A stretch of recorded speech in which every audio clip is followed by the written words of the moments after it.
Welcome, everybody, to the R&R CatCast, a fan-based podcast focusing on Montana State athletics. We're two dudes named Ryan from the state of Washington talking about our dear Montana State. We hope you enjoy.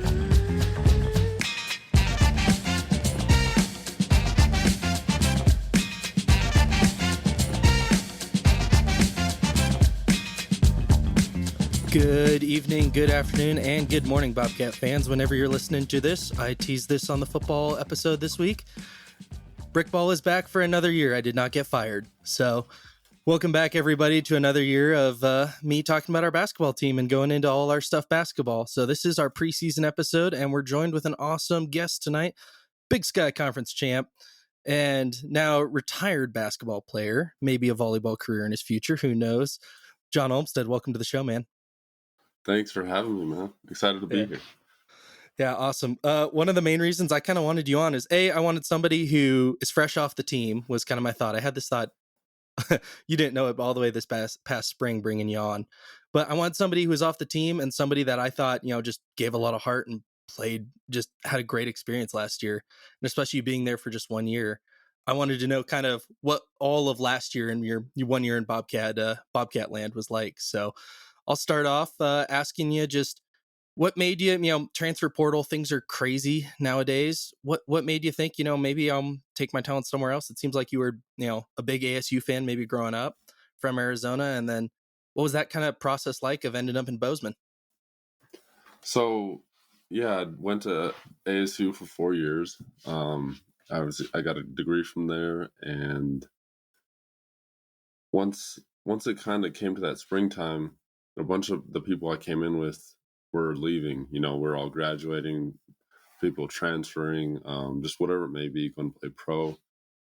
And I thought I still had something to prove and something kind of left in my tank. And so after kind of talking about it with my family, thought may as well just go all in and see what can come from it and what opportunities I could get. And so, after those conversations, decided to enter the portal. I had quite a few schools talking to me, anything from NAIAs, obviously up to D1. And then Montana State, they were actually the last one to reach out to me. Obviously, they got hired on late last year, but one of my old ASU coaches had coached with Sam Scholl, who's an assistant up here. And so that's kind of how that process all got started.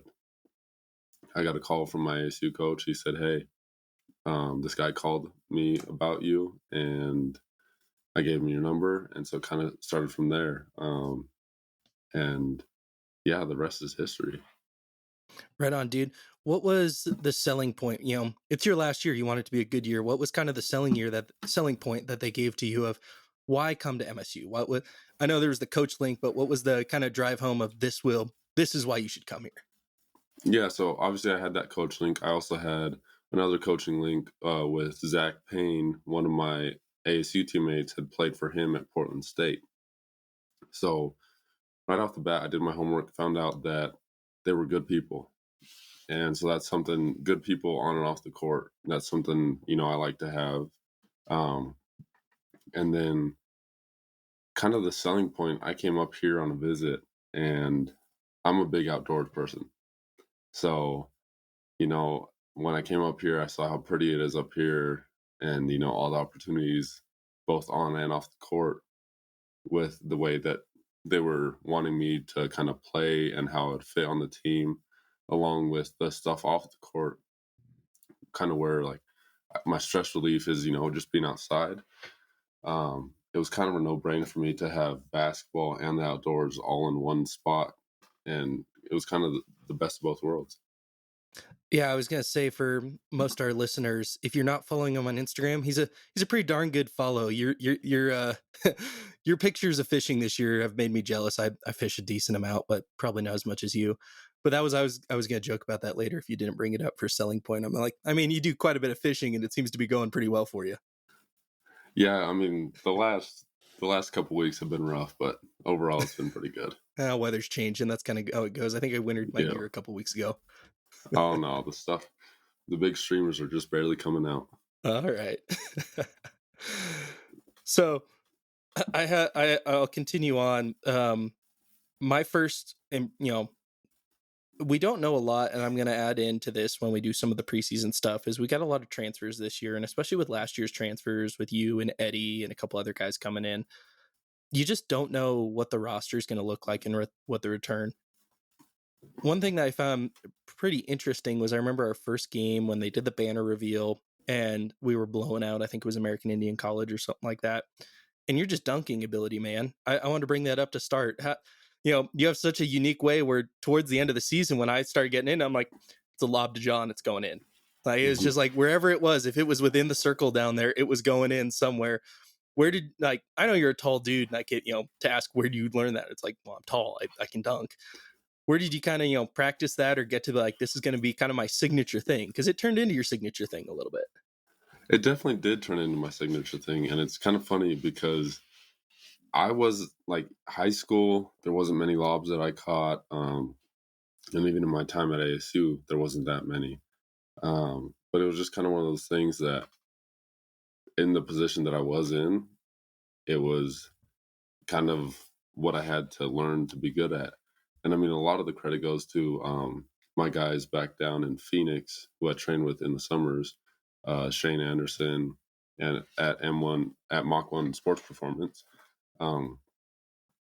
They got me springy. I mean, like you said, I'm tall. I'm 6'9", but they got my vertical up to a 37-inch vertical. So they got me jumping high, getting off the ground quick, so I'd be able to make those plays. Nice, dude. So going into coaching style a little bit, we talked about you getting to campus, recruiting, getting to know the coaches. Normally you hear stories of coaches when they first get jobs of kind of weeding out the weak and stuff. But, in this case, it's a very rare scenario where Coach Logie came in to a situation where you had just won 2 conference titles. You had a bunch of dudes transfer. You had a bunch of dudes transfer in. You had a core of dudes who stuck it out. And I didn't think, there was a weed out the weak, but I'm sure you have to gel personalities. So when you get to campus, fall camp, and you're beginning to get together and gel with guys, what was the difference really taking it from Arizona State practice to this practice? And, Big Sky level is a little different. It's a level lower. But what was kind of that workout routine of the, kind of a thought of this is different? Well, so we get here in the summer. You usually start your summer workouts kind of second week of June. So you got a lot of time to adjust. So the summer is big on, making, building those relationships. And within that, that's where you kind of get to know the level of play. You learn a lot in a very short amount of time. And to me, I just kept the same thing that I knew what was working for me. So I'd get up early, I'd go get my own personal workout in. Then we'd have it was either lift or team practice. So I'm making sure that my routine is the same that has been that kind of got me to where I was at. And I just made sure to keep that the same because I knew it worked, and I just kind of stuck to that process. Did you guys ever make fun of Coach Logie? I've joked about this quite a bit, of how hard he crosses his arms when he coaches games. Does he do that in practice too, where he's just always, with his arms like super hinged, crossed together? Sometimes he is, but honestly, a lot of the time he's just active in practice, moving around, Yeah. talking, teaching, doing different things. So, and also kind of just practicing and being in practice, you don't really notice that as much. But Yep. you can definitely He see him seems, moving around, and he's very passionate. yeah, he seems from an outsider perspective, and I've had some conversations with him that he coaches. Every athlete is different. He understands kind of coaching every athlete different and stuff like that. And I think that was very apparent because I sit on the opposite side of your guys' bench when I watched most of the games this last year. Just how he comes off the bench during a timeout to talk to different players was very, abundant and clear. And I was just, was there ever a time where, what was kind of your coaching technique with him or relationship with him when, you were getting A, coached hard, or B, good job, bad job? Well, so that was one of the things we talked about on my visit. They had asked me, the coaching staff in a meeting with them, they'd asked me kind of how I take coaching the best. And I thought that was something interesting because not a lot of coaches are going to ask you that. They just have their own way and, their way or the highway. Um, and I told them straight up, I said, I have been yelled at. I mean, I played for Bobby Hurley at ASU. You played And for Hurley, that's right. if you know who Hurley is, it's 100% all the time. And so I can learn from just being yelled at or from being talked to. So I said, whatever you want to do, however you want to do it, I'm never going to get my feelings hurt. At the end of the day, we're all just trying to compete, and there are going to be heated moments, and you just got to learn how to take the message without kind of the tone. Being an older guy, a fifth year guy, did you feel like you had to come in and, become a leader quickly on this team? Or was this more of, this is Rob's team? Or were there other guys in there that already had kind of leadership positions? Or did you feel when you came in, hey, I got to be an older guy, I got to kind of mentor, I got to, keep us, inside and outside of the locker room on the same track and help the younger guys? It was kind of a mixture of everything. So obviously you have returners, so they kind of know how this works. And like you said, it being a different level, there's different things that you have to do here, whether it be with your equipment or whatever. So I had a lot of learning to do too, but there was also, and before I did anything, I wanted to kind of just see how the team was and kind of how everything gelled before you just kind of come in off strong. And so, I mean, there was a lot of times that there were guys asking me, "Oh, how was this? How was this?" And whenever people would ask me, obviously, I love passing on what I had learned to the younger guys, and even like me and Rob had conversations about certain stuff. So it was just kind of I'm not a very vocal leader. I'm more of a lead by example, but if someone came up to me and asked me something, I'm always going to answer. Nice. Speaking of that transition and that kind of stuff, how many jackets did you have to buy, and how hard was it get to be a 6'9" guy buying jackets when you moved from Phoenix, Arizona to Bozeman, Montana? Well, I think one of the games it was -20 outside that you guys played. Had you had ever were you ready for that winter weather? Even though you play an indoor sport, it still can affect some stuff. Yeah, I actually didn't have to buy any. So I Really? had being at ASU for 4 years, I gathered up quite a bit of stuff. Okay. And so, yeah, it was pretty nice. The only thing they would give me grief about here is it was Adidas gear. So I just have to hide I just have to hide the logo. But then Montana State also gave us plenty of gear to keep us warm. Nice, man. That's awesome. I'll tell you after the episode. I'm not gonna say it on, but I texted one of your teammates, guy currently on the team. He said to ask you about your post-practice shooting competitions and how are you the best shooter in the post-practice competitions generally, and why didn't that transition to the court? Oh God, I'm gonna guess this is Sam or someone. I can tell you right now, it's not. But wow. No, it's just so high school. I played pretty much every position. I wasn't just a big. So were you a guy who was always kind of big, or was? Yeah, I mean, okay. I was in 7th grade. I was 6'4". Oh wow. I've been tall my whole life. And so you just kind of got to learn how to work with it. And having a skinnier frame on me, playing down low and just trying to bully through people wasn't gonna work for me.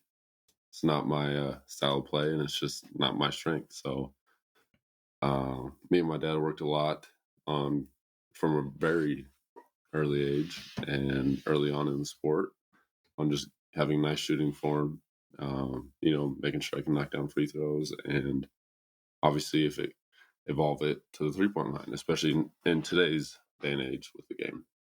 Did you nail a 3-pointer against Weber at home towards the end of the year? I think that was. Yeah, I remember towards the end of that game where we were just dominating Weber at home. I think when you hit the 3, I was like, all right, we're winning this game. If John's shooting threes, we're winning. We're fine. Yeah, I did. And so that was one of the things. All the coaches knew I could shoot and everything. It was just kind of a needed the opportunity. Awesome. All right. Continuing with kind of my mentality thing, it was a tough season, man. That was not, for a conference title winning season, that was not a, dare I say, lack to cover it. And I'm sure in your guys' practice and locker rooms, there was times that was not a fun season. There was a time where there were No. some games that, you guys shouldn't have lost, or some games that, you guys should have won that just slipped out of the hands, or something happened, or you guys were right in. It was, you lose the Rocky game. You have some games end of December, early January, where you go South Dakota State, and things just, I was kind of down in the dumps time. I remember I came on here to do the podcast a couple times, and Foley, who's one of our guys who was on the pod, would like text me like, "Hey, we doing an episode this week?" I'm like, "Dude, I really don't know what I'm going to talk about, because I can't." I try to be positive. Everybody knows I'm trying to be very positive about everything, and it was tough. What was coming back on those flights, those locker rooms? How did you guys stay the course? Because you got stronger at the end of the season. The team got really strong, but how do you ride the ship with that, or how did you guys ride the ship for the most part? The coaching staff did a great job with that. Obviously, there's going to be highs and lows of the season, and you got to do your best to just kind of stay in the middle, not get too high, not get too low.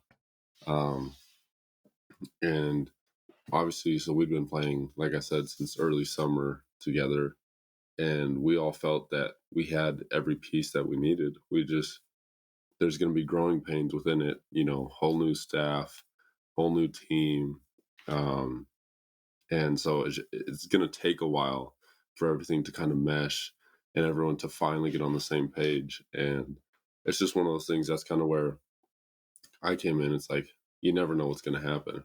But also, what was weird for me is being at ASU, having the season that we had last year, we would have been done. Because if you don't win the Pac-12 tournament, you're not going with that record. So Right. in my mind at times, I was like, okay, well, this kind of sucks, but the season's over with. But at the end of the day, only one team gets to go out of the Big Sky. And we felt we could beat every team in the conference. It was just a matter of, finally getting on the same page and just sticking it out together. And I think the biggest thing is we all gelled together really well off the court. Like, we were all great friends, and, we've all got different relationships with each other. But the locker rooms, like, if you guys would have walked into the locker room, like, we're always having fun, joking, like, everyone is involved. So I think that was a big part of it. I came on after the Rocky loss, and I think I took a week off before I did a podcast to kind of contemplate what I thought and what I was thinking. And you're 100% right. Everybody knows in the Big Sky, only one team goes, and you got to win the conference. And now for 2 consecutive years, the number 1 seed has lost to a 9 or a 10 seed in the first game. So truly, when you get to that conference tournament, Boise, that's what makes it so much fun. Is literally anything can happen. And in my 3 years going, I've now seen literally anything can happen, and it makes it just awesome. And it stinks, Eastern had a heck of a season, but that they can't go because of one game. But that's what it boils down to. And that was one of the things that I thought Coach Logie, did after that loss and towards the beginning of the year, is he was so new on the job and you guys were still gelling, is he was trying to figure out what pieces he had. And that was kind of my hypothesis that I guess I was brewing up in my own head, is he's trying to figure out who can gel with who, who can lob you the ball for the most part, who can I, rotation wise put you out with, who's going to be, my enforcer on this side of the court. And I saw that a lot as the season kind of went on, is funky lineups. To me, I'm like, I haven't seen that lineup before, but it just kind of felt like you guys were gelling in a certain way and learning how to gel during the season. Yeah, no, definitely. And that's where, like you said, different lineups. Like, sometimes we had Sam play the 5, and so you've kind of got a smaller lineup. Or with Chick at the 5, you got a little bit of a smaller lineup. And then, towards the end of the season, we could go big with me at the 5, Sam 4. So we had a lot of variations within it. And like you said, it was just kind of, everyone had to learn each other and like where they're going to be at on the court. And all that just comes from, time playing together. And then you get to the tournament, and my preseason prediction was, I did a bad, good, and great, and I think my great was if you make the semifinals. I was like, if we make the semifinals, like, I'm perfectly happy with this team in this season. That was my total expectation throughout the year. Is like, hey man, semifinals would be awesome. and then Sac beats Eastern, and then we had just crushed Weber, and I was like, I don't want to get ahead of myself, but I thought I was like maybe a championship, and both brawls did not go good. I mean, the game in Missoula was hard for I know the entire fan base to kind of swallow that, especially as what we had done the last couple of years. That was a tough game, and the belief in the fan base definitely picked up, and there was a lot of Bobcat fans down there. I mean, we had by far the loudest section, the biggest section, the entire tournament. But we have kind of beat the dead horse on it, but one more time, just kind of, when did the belief for the tournament of we could do this? You guys said locker room stayed steady, but when did that belief going into the tournament of, hey, we just beat these guys, we can beat them again, and now we're facing the number 10 team in the conference, and we've got a date with our arch rival potentially. Well, so we always felt that we could beat every team in the conference. Up until till senior night with Weber, we hadn't beat them and we hadn't beat the Grizz. Every other team we had split pretty much. I think we did split everything. Well, in the end, you beat every team in the conference. Exactly. And so it was kind of we've got everyone, and we even thought we could beat Weber. We didn't think they were that good. Obviously, they had some good players, but they had some dudes. But yeah, they looked undisciplined at times. And I had heard. So I've got connections all around this basketball world, and there were some chemistry issues within Weber, and so little stuff like that. The one that kind of worried me was just the Grizz, just because we lost them twice, and obviously just that rivalry kind of makes it something more already. But at the end of the day, it's always FTG, so we always just thought we could that they couldn't compete with us. Have you learned about the rivalry and to hate the Grizz as much as you hate probably U of A? Oh yeah, definitely. And that's why I'm glad in at least one game in my career here, and probably the most important one. We got the most important one and sent them home. So yeah, that was awesome. I was worried with the first game in Bozeman, especially because crowds were a little lacking towards the beginning of the season with a new coach, new things. I mean, the brick was not exactly full for most of the season. And then you go to that brawl game, and Coach Logie coming up from the D2 ranks, he made a couple comments to the media about I've coached in big games before, I've coached in stuff, and I'm like, I had that thought of like, I don't know if he's ready to understand what this rivalry means to this state yet. And I think he learned quickly, but just in his pregame comments for the first game, I was like, I know he's probably coached in rivalry or big games for tournament games, but what this means to the community and stuff, and by not having a home brawl football game, I mean, you can learn a lot from the home brawl games and what that means to this community, but not seeing that and then coming out in front of a packed brick in a whiteout. I mean, that's just an experience that's like, well, this game's different than anybody else by a mile. Yeah, no, those games are the most fun to play in. Just the energy in the building is always different, but at the end of the day, the biggest thing for us is, as big as it is, you kind of got to treat it like any other game, because when you start treating it like something different, that's kind of when stuff can go wrong. So yeah. All right, man. We'll shift to kind of our that's about all the questions I have for you at the moment. We'll kind of shift to talking about this new season, and a lot of new faces, a lot of guys departing. You, Rob, Eddie, the main contributors there.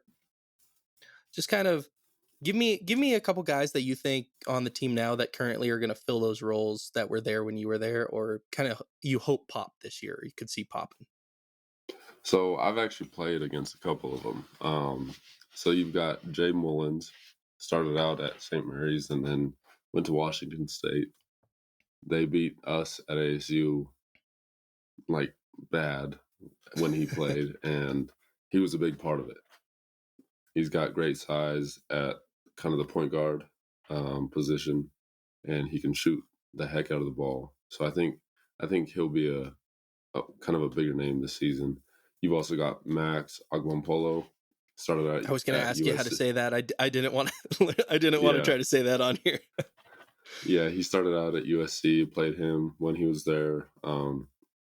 and just his size, 6'9", and can shoot and move like a wing. So that's kind of a matchup nightmare in a sense. Um, Obviously, you're gonna have Tyler and Brian, you know, kind of do their thing, kind of like what they did last year. And obviously, you're gonna have Brandon Walker down in the post doing his thing again. So Yep. there's lots of good pieces. There's some of the new guys that so I've been to practices whenever I get a chance, and there's some of the other new guys in there that I'm really liking. So it should be fun. Yep. I have, Jabe here, Jeremiah Davis, BJ Colley, Bryce, Max, and then a couple of freshmen kind of leading the class. I think a lot of Bobcat fans knew because he committed early. Trap Johnson, 6'6", out of high school in Texas. We brought in a lot of transfers, but it seems Hmm. like a lot of dudes who can contribute. And I told the guys on the football episode towards the end, I I don't know if I could tell you who walks out there. I think Wisconsin's our first game. I don't know who walks out there to be the starting five, to be honest, because we got so Well, many new dudes, and you just got so much of the core still, and it's like who's going to be the starting five to start? and that's one thing I don't even know. So like I said, I've been to practices, um, and it's a very deep team. There's 11 to 12 guys that can play. So That's there's awesome to hear. it's a good problem to have, but at the end of the day, it's also a problem because you've got so many different pieces, and you got to figure out what's what. But there's a lot of depth to this team and a lot of good size to this team, so there's a lot of different things that could happen. And like I said, I don't even know if I could tell you a starting lineup. That was one of the things you kind of brought it up where I thought we missed kind of the size, but also the beef last year a little bit of, you know, it felt like in some of those games, especially when some games slipped away, one of my biggest takeaways was, man, we're just getting outsized or just, outbeat. And it looks like, there's a lot of dudes with A, size, but B, just a ton of, bulk to them. These dudes are fit. They look like, fit dudes playing down there. So that was one thing I was like, all right, that was the eye test kind of thing that I saw, especially Hmm. watching some of the highlights of the transfers. You're a scrawny dude. You can probably admit that, but it's like, you need some dudes with some of that, bulk and, the weight room on them. And it seems like Logie's, got quite a few of those dudes coming in. Well, that's what you get coming out of the transfer portal. You get older guys that have been in college, and you get that size to them, and then you also get the experience. So on this team, there's a lot of experience, a lot of games that have been played throughout everyone. So there's a good mix of everything in there. Rob did so much for the team last year, and he just looked, off the court, on the court, like, the leader of the team. And when you have a guy who's, that small, being the defensive player of the year and doing the things and giving 110% every game, that's hard to replace. And that was, my biggest question going off of this is, how are we going to replace him? And, Moneyball, you can't replace Robert Ford, but you can replace him in the aggregate with a couple other guys. you know who do you expect kind of to be, the primary point guard or the ball carriers for this team going forward? Who are you kind of looking at? I think you've got Jabe in there. I think you've got Bryce. You got Jed in there also. Like I said, there's quite a bit of different people depending on the lineup that will kind of be having the ball in their hand. Um, so it'll be interesting. Like you said, you can't replace Rob, but you can, with different pieces. You can kind of get one piece of him in every player. So I think Logie and the staff are able to do that, and they got some good people that'll be able to help fill in the void. Right. Well, it's a very different, preseason this year. I got the schedule pulled up here. I'll just kind of read it off. We have Wisconsin on the 7th, Wichita State on the 9th. We do have Northwest Indian College first game of the year at home on the 11th. Denver, Northwestern, and then we have our little Thanksgiving tournament. But we got a lot of quote unquote money games or big games. And we beat Cal last year, and I don't think anybody saw that one coming. Cal was obviously down in the Pac-12, but we've got. I think we have a chance to win a couple of these games. With what I've kind of heard and what you've told me, and what Keaton Galogly's told me as well, is we got some dudes this year, and that's what makes this season so exciting. Starting is, you're going to be on the road a lot, but you're going to be playing in some big environments to start the year, and that's awesome to see for us. So again, record might not be there as much as it was last year, but I'm hoping to be pretty competitive and see a lot from our guys, especially on the road to start the year. Yeah, and like you said, kind of bigger schools going to play them. It's a great environment to play in, especially starting off the season.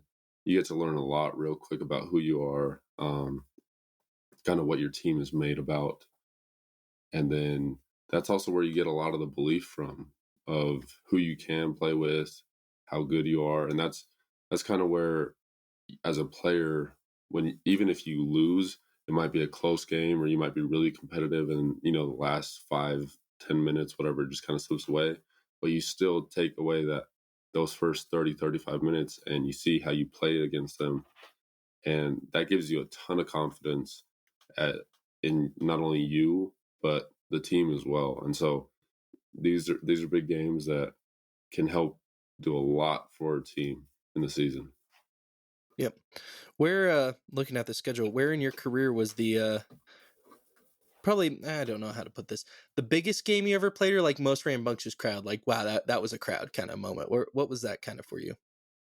So obviously the rivalry game between ASU U of A going down to Tucson, that was always a really fun one, really hostile environment, having the student section right next to your bench. And I think that one takes the cake. My last year there, we beat them. They were ranked 4th or 5th, I believe, and we Was that beat kind of the them Hail Mary throw? the half court Yeah, shot. I remember that So one. Yeah. so that one just kind of puts the cherry on top of things. Beating your rival at their place at the buzzer beater. You got all the fans yelling at you, screaming all these things, and I think that one probably has to take the cake. Nice, dude. Your time at MSU, traveling around the Big Sky, you only got to go to each place. I asked former Grizz basketball player Mac Anderson this. Where was your favorite and least favorite place to play in the Big Sky in your 1 year of the conference? Just facilities wise, or just kind of. Weber State had a really nice gym. They had some really nice facilities over there. Obviously, the brick is kind of unmatched, but that's obviously a biased opinion. But I really do think we have the best fans in the Big Sky. I think Sac State might be the worst. Just that gym you play in is kind of very weird. Very high schooly. Yeah. The one kind of neat gym that we did play in was Idaho. Yeah, Their the gym up brand there, new. I really like it. It's pretty cool. For being as bad as that team now is, and I know we lost to them, so I can't talk too much smack, but for being as bad as that program has been, boy, like when they opened that facility, I was like, holy cow, that thing looks nice. Oh yeah, it's super neat. They got wood. It's just, I thought it was a really cool gym. Yeah. Well, I predicted before the season, I think this team is capable. This is kind of, the preseason, so I can give my predictions. And if you have any predictions, by all means. But, we were picked number 1 in the media poll, number 2 in the coaches poll. Go figure, the Grizz were 2 in the other one and 1 in the other one. So we're neck and neck with the Grizz. The conference could be down this year a little bit. That's kind of what the sense is, as transfer portal goes, it gives, it taketh. And we're so fortunate to be at a place with a lot of resources where we can bring in talent. But there's a lot of places that lost a lot of talent. Eastern lost their coach and their entire roster to basically WSU. Mm-hmm. So you lose a lot of that stuff. And so the conference could be a little down this year, but I think Montana reloaded. I think you can't count out Weber. I think there's a couple other teams up there that are going to be, solid as ever. But I think 16-2 is on the table for this team this year. It's hard to say. Like, anything is possible. Obviously, I kind of learned that last year playing in the Big Sky. You definitely can't take a night off with any of these teams. Nope. And even if stuff is down, there's always kind of those one couple of sneaky teams that will just kind of have a great night one night. So, I think I'm not disagreeing with you that is not a plausible thing, but at the end of the day in this conference, like I said, I kind of learned that a lot of different stuff can happen. So it's kind of hard to put a number on it. It doesn't matter. I would, at the end of last year, we were fighting so hard to get that 5th seed because we wanted, the bye. You wanted to obviously have the bye before, and you wanted to play Weber in that first round again. But I mean, this is now 2 years in a row where just madness has happened. And I think, what was it? 2 years ago, it was NAU who just went on an insane run to the title. So truly, like, it's one of those things where it's like, okay, you want to be Big Sky Conference regular season champs, but at the end of the day, that doesn't really mean a lot. And No. I've thought about that a little bit. Is you don't get you get a trophy, cool, but do you get a ring for not going to March Madness and going to the NIT a little bit? I mean, how will you be remembered? It's like, all right, we were regular season Big Sky Conference champs. It's kind of like, all right, cool, but you got to go do it where it matters at the end of the year, and that's in Boise. Yeah, and that's the biggest thing, like you said, is it's great to win it, but at the same time, the only thing that does matter is playing that Wednesday night in Boise. And it's a late night in Boise. It's oh, always at like 9 p.m. on ESPN. Oh, it is, but that's kind of the only thing that matters, and that's why this conference is so dangerous and why anything can happen. Because even if you're the regular season champs, that means nothing.